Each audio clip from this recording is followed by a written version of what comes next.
ഇന്ന് ടേബിളിൽ വിളമ്പിയ ഭക്ഷണത്തിന് മാത്രമുള്ളൊരു പ്രത്യേകത, എനിക്ക് വിളമ്പി തന്ന ഇലയ്ക്ക് ഒരു പ്രത്യേകത ഉണ്ട്. ഇത് കണ്ടോ, ഇതൊരു കസ്റ്റം ഡിസൈൻഡ് ആയിട്ടുള്ള ഇലയാണ്. അതിന് കാരണം എന്താ ഞാൻ പറയാം.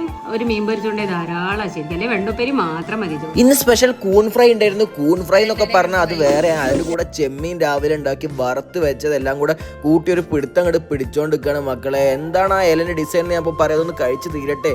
ചെമ്മീൻ മാത്രമല്ല, കൂണുപ്പേരും അതേപോലെ ആ വെണ്ടക്ക തോരനും എല്ലാം കൂടെ കൂട്ടി കുഴച്ച് മാക്കെന്ന് കഴിക്കുകയാണ്. കഴിച്ച് കഴിയാനായി വെണ്ടക്കത്തോരൻ മിക്സ് ചെയ്ത് കഴിക്കുമ്പോൾ പ്രത്യേക ഫീലാണ്. എല്ലാവരും കൂടെ ഒരുമിച്ചാട്ടോ. ഇന്നിതാ എല്ലാവരും വീട്ടിലുണ്ട്, എല്ലാവരും കൂടെ ഒരുമിച്ച് കഴിക്കുക. അതുകൊണ്ട് തന്നെ ചോറും കറിയും എല്ലാം കൂടെ കൂട്ടി കുഴച്ച് അച്ഛൻ്റെ വിലയൊക്കെ ഉണ്ടോ ക്ലീൻ ആയിട്ടുണ്ട്. അപ്പോൾ അത് അമ്മ വെണ്ടക്കത്തോരൻ പിന്നി ഇട്ട് കൊടുക്കുന്നുണ്ട് അച്ഛന് വേണ്ടിയിട്ട് സ്പെഷ്യലായിട്ട്. അച്ഛൻ അതും മാക്കെന്ന് കഴിക്കുന്നുണ്ട്. എല്ലാവരും കൂടെ ഒരുമിച്ച് കഴിക്കുന്ന ഒരു വൈബ് തന്നെയാണ്. എന്തുകൊണ്ടാണ് ഈ സൈഡിൽ ഇല വെച്ചെന്ന് കാണിച്ചത്? ഇതിങ്ങനെ ഇലയിലേക്ക് വെച്ച് ഇങ്ങോട്ട് തിരിച്ച് മടക്കിയിട്ട് സംതൃപ്തി കാണിച്ചതിന് ശേഷം ഇല ഇങ്ങോട്ട് പൊക്കിയിട്ട് അതെടുത്ത് വായിലേക്ക് കഴിക്കണം. അങ്ങനെ കുറേ ആചാരങ്ങൾ. എൻ്റെ ഈ മണ്ടത്തിലും കണ്ട് സബ്സ്ക്രൈബ് ചെയ്ത 3 ലക്ഷം ആൾക്കാരുടെ ഒരുപാട് സന്തോഷം. മാത്രം ബൈ ഫ്രം വന്നിട്ടുള്ള